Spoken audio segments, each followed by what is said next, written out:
try it. If you're trying it and still keeping your 9 to 5, then you truly have nothing to lose. And then you can find out, hey, this is way more successful than I thought it would be. Why not quit the 9 to 5? Why not go part-time? You're never gonna know unless you dip your little toe in the water and just try it out initially. All right, so let's just dive in. Morgan, thank you for flying all the way from California, Yeah, no problem. LA, to be here with us. Anytime. We appreciate it. So you started a podcast back in March. February. I've been around for so long. February of This year. 21. Yeah. Jeez. Yes. And what is the name of your podcast? My podcast is called Two Hot Takes. Okay. And what is Two Hot Takes? What do you talk about? So we talk about Reddit stories, whether that's from the forum called Relationship Advice or Today I Effed Up, Am I the A-hole? So we basically find the craziest Reddit stories or the most dramatic, the juiciest, the best conversation starters. And we clump them up into themes or just smush them together and we read them and then talk shit about them or give our takes on them, as we say, our hot takes. So for those that don't know, what is Reddit?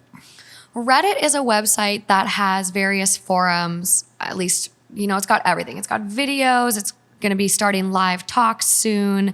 But it's got a lot of subreddits, they call them. And so they're just various forums, whether that's for advice, joining a community. It's like an online forum community. Yeah. And you can find any niche that you're looking for on it. It's really amazing. I'm curious as to how you go about finding the stories, because I've been on Reddit and there are A lot. thousands upon thousands of stories. What is your niche? How are you going after these particular stories that you're talking about? Yeah, so I kind of have my bread and butter, which is Am I the A-hole? And it's funny because my boyfriend, Justin, who has been on the podcast already, had a meeting with like some of his Disney execs. And he was like, yeah, my girlfriend started a podcast. And they go, oh, is she the Am I the Asshole girl?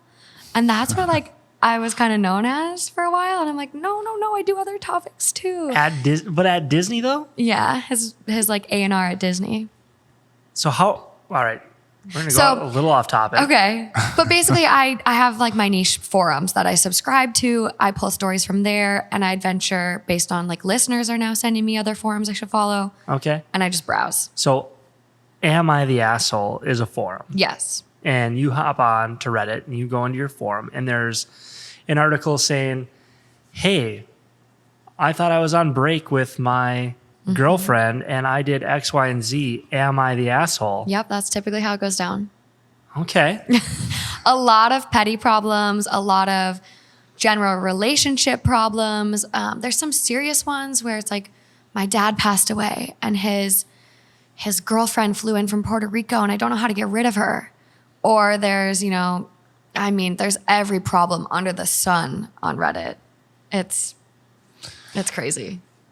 It's really crazy. I gotta back up a bit. So how did this start? Like, why Reddit?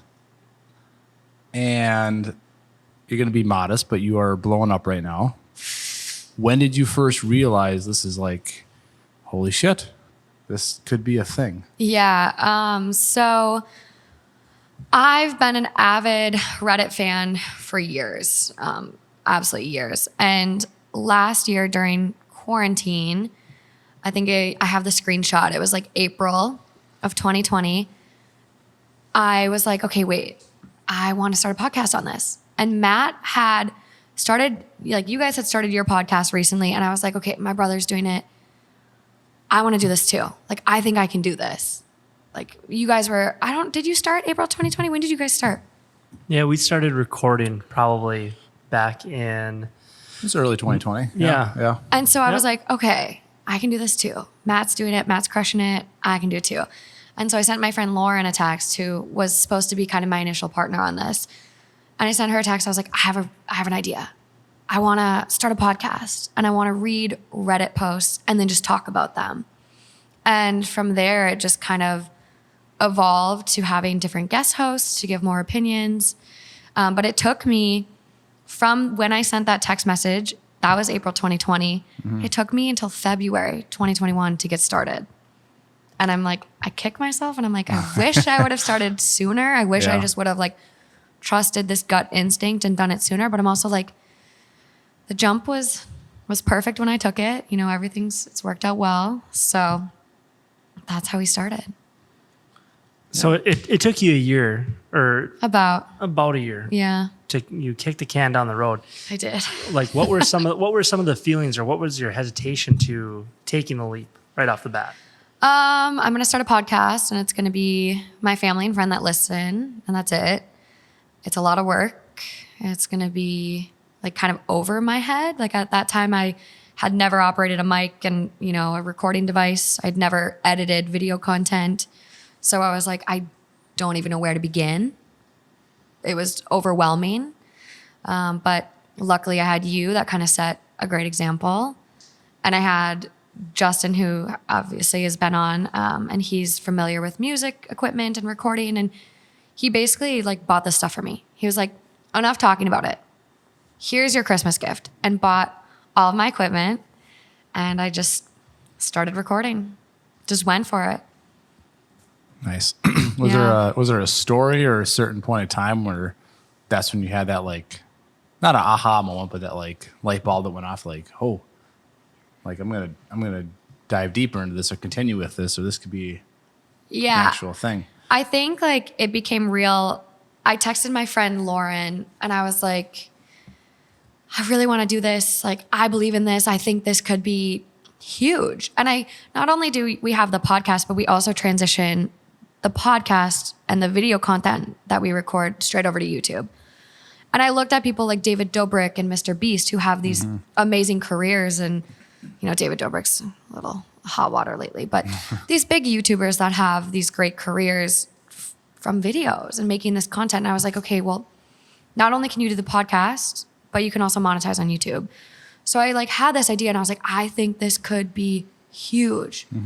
And she wasn't completely sold on it. And so the first couple episodes we recorded, she actually quit on me. And was just like, I can't handle it. Like, it's putting myself out there in this intimate, vulnerable way. Like it's really hard. And so she was like, I think it's best if you continue on, you know, having regular guest hosts. And I was like, okay, you know, I think like this is my little baby at this point and I'm just going to go for it. So I kept going for it. I posted my first TikTok video and it actually did really, really well. Like the first couple of videos I posted immediately, like 100,000 views. Jeez. And I was like, do you see this? Like I sent her the link. I was like, do you see this? It's actually like, it's going somewhere. And we had joked before we even started, like, let's get a million views. And, you know, before we knew it, we were getting 1 million views, 1 million likes, 13 million views. And it kept going. It's just. That's crazy. TikTok is a beast for marketing, advertising. Like you create original content. Like TikTok is a beast. It's the whole reason I have an audience. It's crazy. Well, that's props to you for doing that. You hear about that, like, this is the newest trend, do it. And just a lot of people don't. It's get on it. If you guys aren't on TikTok now, like whatever you do for your business, I mean, get on there. Like people love supporting small businesses and it's an amazing platform. So primarily though, you set out to do YouTube. That was kind of the end game. It was like, let's create the podcast, but then like really get it to YouTube for the monetization. And today, are we monetizing via TikTok? Are we monetizing via YouTube? Or do we have a mix? What's driving your business right now? Yeah, it's kind of a mix. We just started monetizing recently. YouTube has some, like, not super recently, but there's a lot of rules when you get to YouTube. You have to have at least 1,000 subscribers on your channel, at least 4,000 watch hours. So I got the 1,000 followers, but then it took me a while to get those hours. But yeah, mostly it's been YouTube monetization. And then I'm starting to get some ads placed on the actual podcast as well. I'm not getting paid from TikTok at all. And a lot of people might be surprised from that. TikTok does have their creator fund, as they call it. but I was really scared about joining because I didn't want to get shadow banned and have like my videos not get shown to people. So I never joined the creator fund. But so yeah, it's mostly been YouTube and the podcast ads. Okay. And you mentioned that you are getting ad placements. And we talked about this a little bit prior to this Yeah. episode, but can you talk about kind of the process of, were you the one reaching out to companies and hustling, or did companies come to you? A little bit of both. So when I initially started, I had an agency reach out to me called Audio Boom, and they'll take on podcasts that have about 10,000 listeners in a 30-day or 60-day, depending on, the shows they pick up, time span. And so I was only at like 5,000 listeners at that point. So I didn't even respond. I was like, I'm not there yet. Like, this is kind of embarrassing. Yeah. But they agencies like that were reaching out being like, hey, we heard your podcast. We love it. We'd love to have you sign with us for exclusive ad placements. Like, we'll represent you. We'll do all the grinding. We'll find the companies. We have these relationships established already. Basically, you kick back, record your 60-second ad clip, and enjoy the money. And so I had a lot of those reach out. And then we started really like gaining the listeners from, TikTok kind of flowing everyone in. And more agencies reached out. But then I was also getting brands reaching out. And then there were brands that I really wanted to work with. So I would reach out to those ones specifically. So we're at this point, like, where's your mindset? Are you overwhelmed? Are you like, what do I do? Who do I pick? Do I do research? Yeah. We'll get into this in a little bit because you went to school for something Little totally different. Little different. So at this point, though, you got people reaching out to you like, yeah, what's going through your mind? I joked on a lot of these interviews that I'm sorry, like, I'm a chicken with my head cut off. I think what surprised a lot of the people I interviewed with, kind of going to segue for us here. I went to grad school for occupational therapy, but my undergrad was like pre-OT, like health sciences, but I also went for applied business. Okay. So I kind of had this like crazy design your own degree. So when I was taking these calls, like, I think I kind of stunned a lot of them, like how much I knew. And I would ask questions like, okay, well, what's your CPM rate? What are you paying? What happens if I decide to, terminate our contract? And do you have a sunset clause? And like, they would get done with the clauses or the conversations with me and be like, wow, okay, like you actually know a lot more than we were expecting. But I still felt overwhelmed a lot of times, chicken with my head cut off. But it was just really like taking the calls, like taking as many as I could. Like, I think I ended up interviewing with 10 or 11 different ad agencies by the time I got done. And I was just like, yeah, it's time consuming.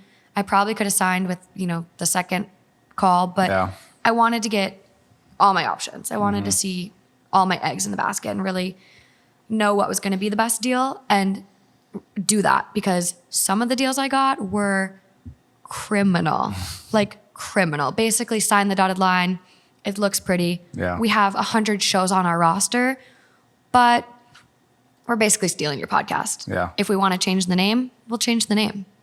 And you're requesting, like, you're basically signed on 52 episodes a year. No breaks, no holidays.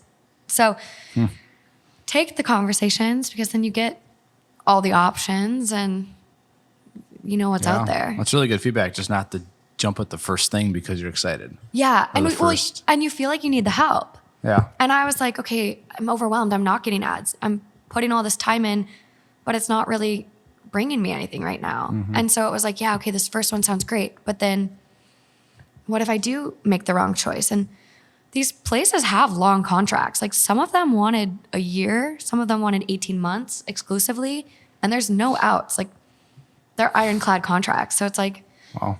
I'd rather miss out on some ad money versus be miserable with an agency that's, if it's not working out, they're going to say, good luck. You're signed with us, but we're not going to help you. So it's better to kind of evaluate everything, at least from the podcast side, and really just go slow. Like, you might miss a little bit on that front end, but in the long run, you're going to be much happier. Yeah. Or I'd like to think, at least. Let's talk about balance. I have none. Well, you mentioned that you went to school for occupational therapy. Yes. I know that you graduated. Yep. What's the deal? Are we practicing right now? Yes. So I currently work in a hospital in Los Angeles as an OT, just working per diem. So luckily it's very flexible, but I mean, sometimes I'm working full-time hours still, which is when you're trying to also edit a podcast and manage social channels. Like the podcast could be a full-time job. I feel like I'm like 40, sometimes feels like 60 hours a week on just the podcast with all the channels and TikToks and YouTube and editing. Yeah. It's a lot. So like you guys doing it with kids blows my mind. So yeah, I'm doing the OT gig as well as the podcast. So 40 to 60 hours on the podcast. It's 40 hours a week, Okay. typically. Plus occupational therapy. Yeah. What do you do for fun? I've been really bad lately. I'm going to be honest. There hasn't been a good balance, All right. which I mean, COVID has kind of been a blessing where it's like, I don't really want to do much right now until I feel that things are more leveled out. Yeah. LA especially. LA is kind of, it's LA. It's a little wilder than Duluth. Just a little bit. A little bit. All So right. that's kind of been a blessing. But I do need to be better about that. I mean, I've talked to friends and I'm like, holidays, Memorial Day, I was like, you know, I don't really want to go out. I'm going to work on the podcast. So we worked on the podcast all weekend versus my friends went out, they had nice brunches. Mm-hmm. But I look at it and I'm like, yeah, okay, I might not have the best balance right now, but I'm at this peak. And I'm like, if I plateau now versus ride this peak up, where am I going to be in 6 months? Mm-hmm. I'd rather like grind this out now, have my balance be a little messed up, and just like let this blow up to the biggest it can. And then if I notice we're plateauing, then I'm like, okay, I can kick it. But no, I mean, I still do, like, you have to practice self-care. I still get my pedicures. I still get my hair done. I go on my hikes, my self-care hikes in LA. So you have to still practice the self-care and not completely neglect yourself. But I feel like I'm at a point right now where why stop if it's going hot? Well, we talk about it a lot is, make the sacrifices now so you can have the long-term freedom that you're looking for, right? Skip the holidays, skip the party. Yep, sorry, you're not going to go to the movies. Movies probably aren't a thing in LA right now. But, you're not, skip the house parties, going to the beach. There's an end goal in mind, right? And that's where you want to get to. Mm-hmm. We can edit this out, but there's a fly. It's been bugging me this whole podcast. Left arm, right arm, left knee, right knee. I can feel like we gotta smack it. Dinosaur with or a horse with a fly in my back. I can feel it. All right. No, but I think that's exactly it. It's like, yeah, you're gonna skip it now, but in 5 years from now, I'm gonna be hiring editors that edit for me. I'm gonna have that potential to do that because I sacrificed in this short term. And it's like, yeah, it's a grind. Like, ideally, I don't want to be working 2 jobs and doing as many hours as I am, but it is what it is. And I love the podcast. I love OT. That's the thing I was going to say too, is sacrifice not just like the time and going out and being with your friends, but like what you went to school for. Yeah. Obviously, you're probably so passionate about occupational therapy, but can you talk a little bit about that mindset for those listening? Like, well, I went to school for this. Or earlier, like one of our first podcasts, we had somebody that went to law school, made the jump to marketing, and now he has his own marketing firm. And we had a similar conversation, but like, what was that transition like? Like, I went to school for occupational therapy. It's very specific. That'll be there, but now I'm going to focus my energy and time towards this podcast. Yeah. I guess, just talk about your mindset with the struggle or... I have a really love-hate relationship with OT. Like, I love helping people. I love OT. But I hate my grad school debt. I talk about that a lot on my podcast. I'm like, 6-figure debt. Like, I could have avoided all this by starting a podcast earlier. Like, Yeah. what the heck? So I don't know. I kind of have this hot take that I think college and sometimes graduate school is a little overrated.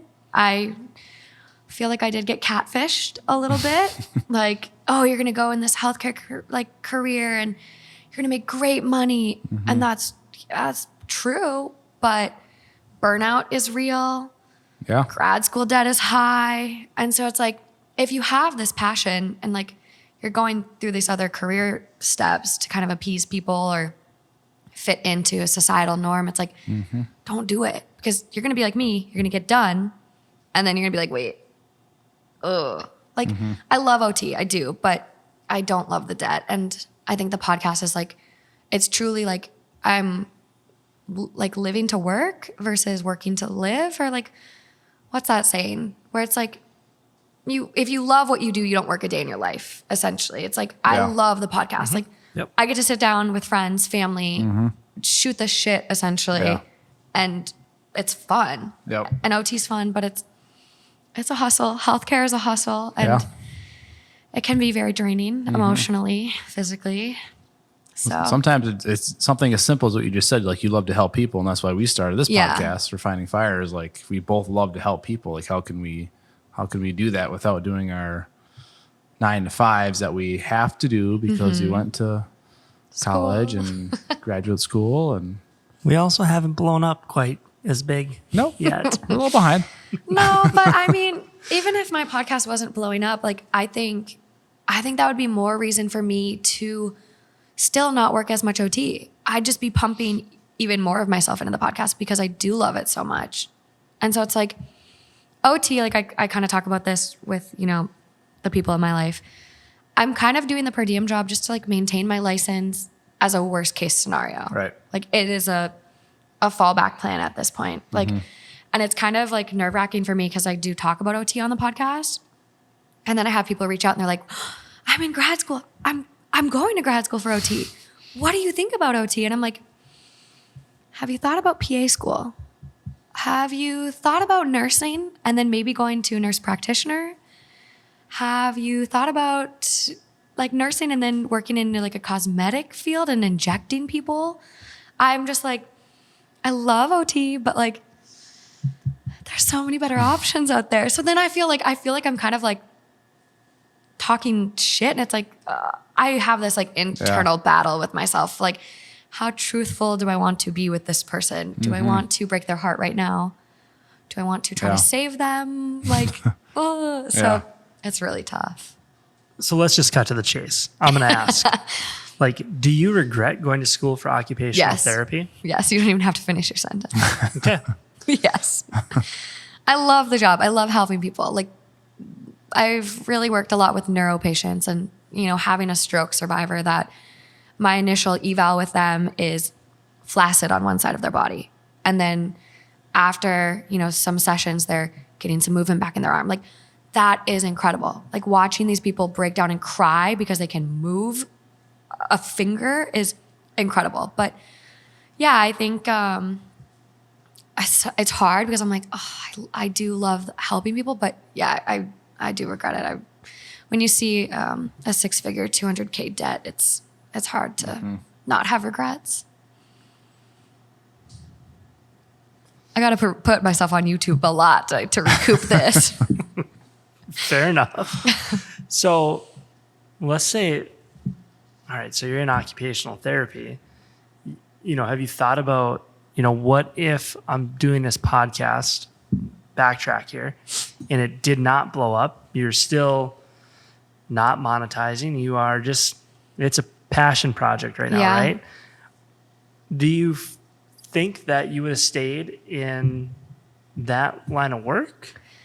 I think I would still be an OT, but I don't think I would be an OT in the traditional sense. One thing that was nice about my program is I went for a doctorate degree.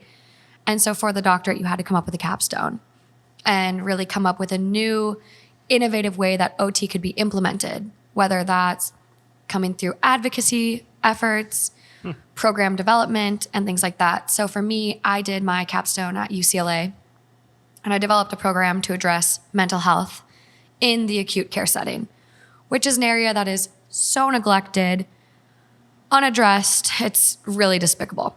So I think if I was, the podcast didn't exist, I've talked about this where I'm like, yes, I'd 100% be an OT. Like, it is a great career. It's really rewarding, job security, all that jazz that you want. But I would be doing it in a non-traditional sense. I'd probably do my own practice, a consultation service.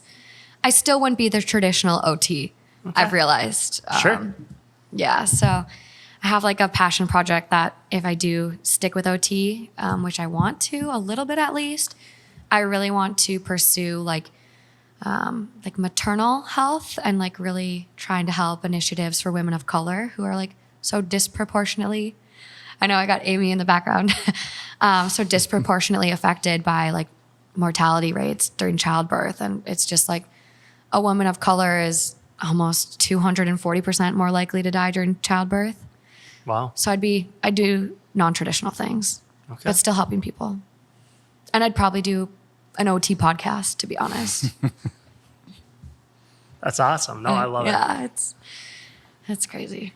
So switching gears back to two hot takes. Like, I feel like you're at a point now where, you're hot on TikTok, you're hot on Instagram. Do you feel like you're at a point like, okay, what's next? Like, are you constantly, not constantly, but just doing research of like, okay, I'm getting like big. This is taking off. Like, am I expected to, what's the next platform? Am I expected for my audience to be on the next platform right away? Yeah. Not saying what that is, but like, is that in your mind of like, gosh, now I got to think what's next or what's always ahead? Yeah. And I'm constantly like, even before like Two Hot Takes really blew up, me and Justin were already thinking about, okay, what's the next show we can start? Yeah. Like, how can we capitalize on this success and branch out further? So just in case this one doesn't work, hey, maybe we got another show that's doing really well. So we've always been like planning for the future. And I think, really recently, if you listen to, podcasts more regularly, you might have heard of Call Her Daddy and Alex Cooper. And so for a woman in podcasts, for me, I'm looking at this girl who started a podcast 3 years ago and just signed a $60 million deal with Spotify. Yeah. So it's like, that's the goal now. It's like, I want to surpass that. And I think something that was really motivating for me is initially on the TikToks and the YouTube, I had a lot of people be like, Alex Cooper who? Call Her Daddy who? And I was like, I'm already in that category. I'm already being compared. Like, okay, I got a shot. Like I got a chance. So you're always looking ahead. You always want to, at least for me, I always want to just like take it to the stars, like shoot to the moon. Yeah. Because it would be nice to make this a full-time career that I don't need a fallback. It is cemented. But I am also really lucky because of TikTok that I do have people and brands also reaching out with new opportunities. Like I mentioned, Reddit, the mothership, actually reached out to me recently. And when I first read the email, I almost pooped my pants. I was like, oh my God, they're shutting me down. But it was the exact opposite. So it's really nice that I have these opportunities that are kind of coming my way as well because of the success and, the reach that we're having. Yep. So that's so cool. Yeah, it's nice. So let's talk about that a little bit. Reddit, you thought that they were going to shut you down. Yeah. Primarily because you are using their content to monetize off, right? And there's a lot of brands out there that cease and desist would come real quick. Cease and desist, right? It'd be on my doorstep, yeah. So what would you have done and how would you have transitioned? Have you thought about that? Yeah. If they slapped it down and said, hey, you're done. You're done. Yeah, I think I would just have to transition to listener write-ins at that point. Put it to the people. And I do include some listener write-ins on the podcast already, which is great. I mean, you get the fan base involved. You broaden everyone's horizon and also feel like there's a sense of community with the podcast, which is something I really want to create. So I think I would have transitioned to more listener write-ins and just steered it that way versus taking content directly from Reddit. Mm-hmm. So, well, cool that they have. I know they're on board. Yeah, They're you on actually board. helped their platform though. Well, and that's like what, when I had this conversation with, her name is Barry. She's absolutely amazing. Shout out to Barry. But it's like, I'm kind of creating this awareness of Reddit that the typical user like me, obviously we know what Reddit is, but not everyone does. Or you might not know how to navigate Reddit because it's not an easy to enter platform. There's a learning curve with it. So they're like, hey, we love it.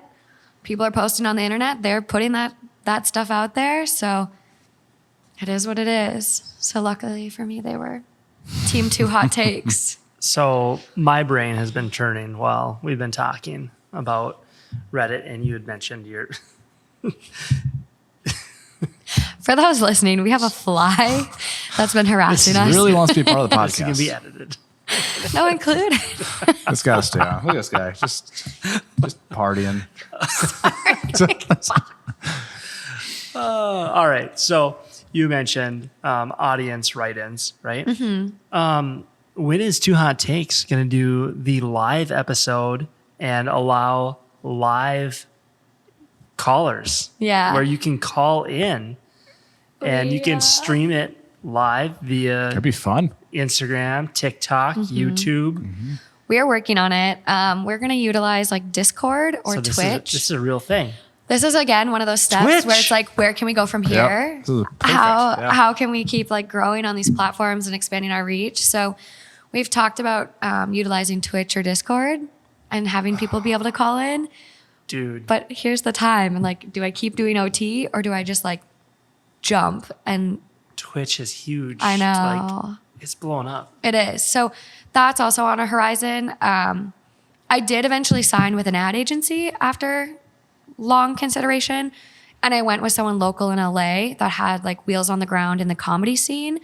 So we're eventually going to start doing live shows. We did have one planned for October, but with COVID kind of picking back up, we just like don't want to jeopardize our fans and our people. So we're pulling back on the live shows, but they're coming. They're coming. And we're going to do a US tour. That's in the talks. But Twitch and Discord is like top of our list. Damn, I'm proud of you. Yeah, it's crazy to think about. I'm nervous even thinking about going on stage. Like I have public speaking anxiety. Like talking in front of a class of just 28 people was like nerve-wracking for me. So I'm like, I need to sign up for courses on how to talk in front of people and practice. We can edit this out too, but this is a hot take on your public speaking. So I watched a TikTok. Weird. Weird. They talk about professional athletes and high performers where when they get up and they're going to go compete, or Olympians and they're going to go run a race, they translate nervousness into excitement. They've changed their mindset on that. I know, I gotta do So that. if you can like channel that into, wow, I'm really excited about this, and like not nervousness. Like, And I think this is kind of where the learning curve comes in of like branching out of your comfort zone. It's like there's always going to be things that like this where I'm not a public speaker. I was planning on just being in a hospital. And so it's like, now that I'm in this platform, what are things I can do to help myself grow and like better enable my performance in this stuff? So it's like some mental coaching, change my mindset to more excitement versus nervous anxiety. Like I think with starting a new adventure, there's all of these things, like there's a learning curve, one, but you're going to constantly need to be growing and learning and bettering yourself and like admitting your faults, because if you can admit your faults and then grow from those faults, like you're going to be that much more successful. Yeah. So yeah, public speaking's also on my list of practice things to work on. all right. So that's maybe one of the things you need to practice, but let's talk about your superpower. What is it that makes Morgan and Two Hot Takes successful? I would say people love our authenticity, our inclusiveness, our anti-mean girl vibes. I think one thing that's really unique about our podcast is we are very inclusive and very welcoming. And I think some of our favorite reviews we get are, thank you. I've been trapped in my house and I finally feel like I'm with my girlfriends again. And I'm talking amongst friends. I just did a 16-hour road trip and I felt like I had my friends in the car and I got to like bicker back and forth with my friends.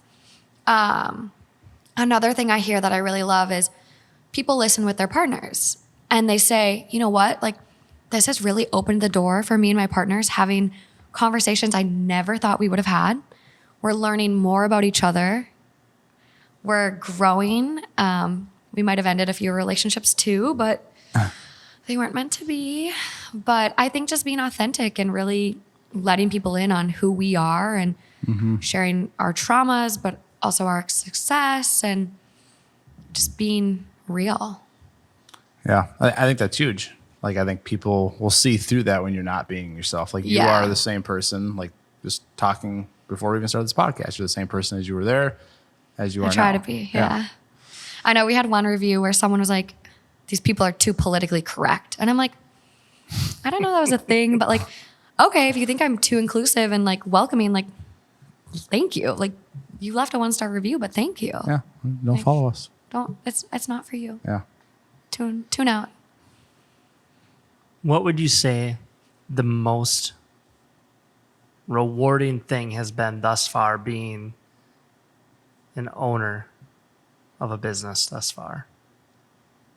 I think the flexibility, the freedom, the endless opportunities. I think, you know, with OT, there's a typical path you go down. You can be an OT forever. I've met OTs that have been OTs for 50 years and that's it.